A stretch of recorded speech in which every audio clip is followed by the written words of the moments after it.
Welcome to Missouri Corn Talk, your go-to weekly agriculture podcast delivering fast, reliable updates on market development efforts, ethanol demand, and the issues shaping today's corn industry. I'm your host, David Geiger. Recently, Missouri agriculture took center stage as USDA Secretary Brooke Rollins visited the Show Me State, meeting with farmers, state leaders, and industry representatives. Conversations focused on everything from the current farm economy to input costs and the need for strong markets moving forward. Joining us today is Missouri Director of Agriculture Chinn to share more about that visit, what was discussed, and why it matters for corn growers here in Missouri. Chris, thank you so much for joining us today. I appreciate you taking the time, and let's start talking here about fertilizer and what that means as we move into planting going on. It's a big concern. What was the conversation like with Secretary Rollins?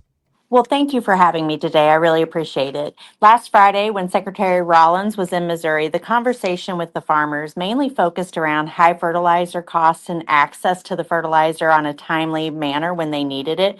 Many of the farmers that were in the room that day had actually secured most of their fertilizer needs for the 2026 growing season.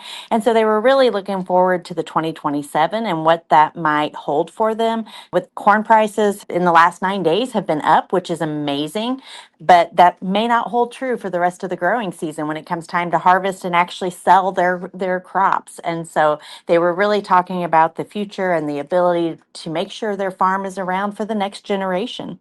Right, because seeing these crop prices rise is definitely a good thing, but it doesn't change that fundamental problem of fertilizer costs being up and sometimes without a clear reason why. Right. And the reason that we're seeing the high fertilizer costs right now is because of the ongoing conflict with Iran. But before that, we still had a problem because of the conflict with Russia and Ukraine.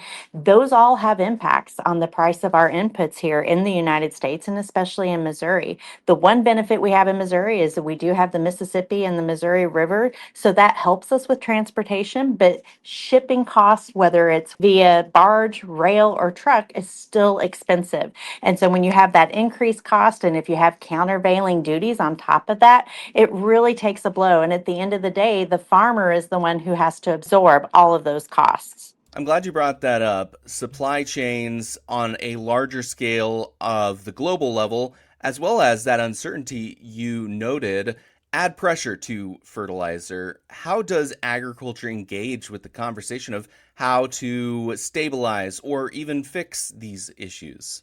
I think a lot of the focus last week on the conversation was we need new market opportunity. If we can open up more trade opportunities for our corn farmers and our corn growers, whether it's through ethanol demand here domestically, getting that E15 year round, or whether it's through new trading partners, that's going to help with some of these high input costs. But also, the focus was on where can we find new buyers for the products that we need for our fertilizer inputs. And they really want to focus on an all of the above approach. It was even brought up about the permitting cost and the timeline and how that really derails any new opportunity domestically for new production of fertilizer needs here at home. You brought up the competition issue there, where adding new markets would create better value for corn growers here. But another aspect of that is the transparency, because there are so many layers to how supply chains function and operate. And we've especially noted that during the pandemic when we recognized just how fragile sometimes that supply chain could be. But there's been huge growth in how that works. And a big part of that is the transparency of it. Exactly. Transparency is key. We appreciate that transparency in agriculture. It hasn't always been there.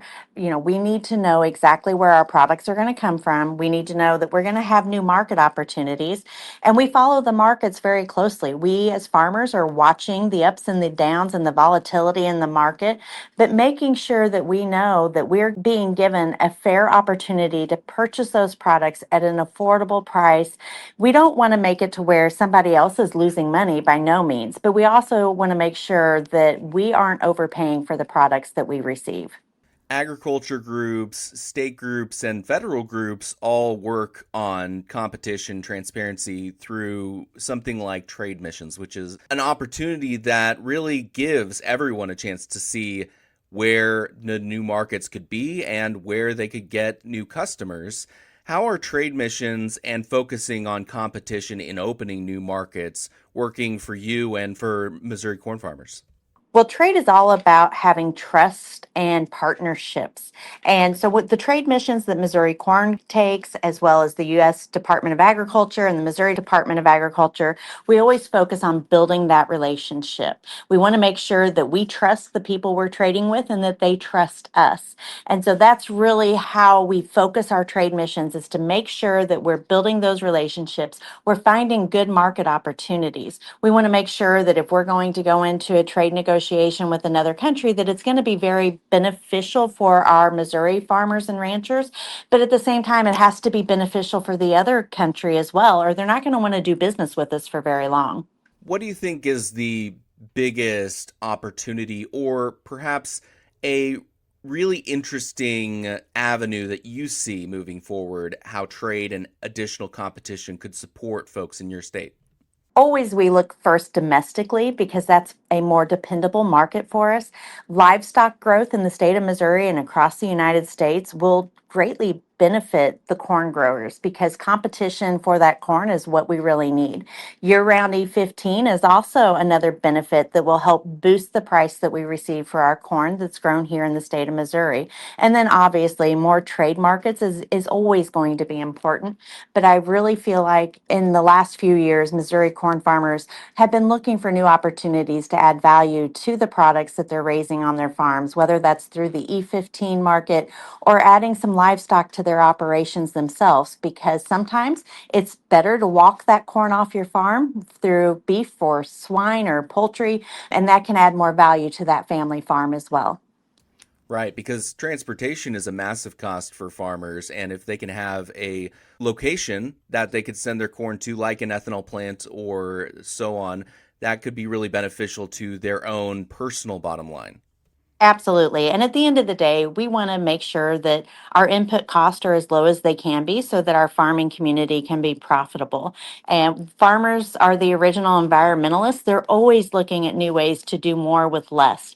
They're looking at their soil and the amendments and things like that that will give them added value, but maybe bring down their cost of production as well. We mentioned E15 in opening new markets, creating better markets. Can't bring that up with talking about year-round E15 support and policies that are going on to support that. Where is the state of that, and what are you seeing being done as part of that effort? Well, at the Missouri Department of Agriculture, we are already set up to allow year-round E15 sales. Our team was way ahead of this issue. It's something that we've been focused on. We want to be ready when EPA gives the signal that this is going to be a permanent year-round option for fuel. We wanted to make sure at the Department of Agriculture that we were ready to go. And so we already have all of the rules and statutes in place. When EPA says we can go, we are prepared to help offer that product to consumers in the state of Missouri. Chris, is there anything on this conversation, your discussion with Secretary Rollins, that you really want to make note of for producers in your state? I think it was really important. The takeaway last week was that our farmers shared with Secretary Rollins that we need an all of the above approach. There's not going to be one clear answer that is going to fix the problem that we're in right now, but we have to look at it from many different avenues to make sure that any progress we receive in any of those areas has a positive impact on the farmer's bottom line.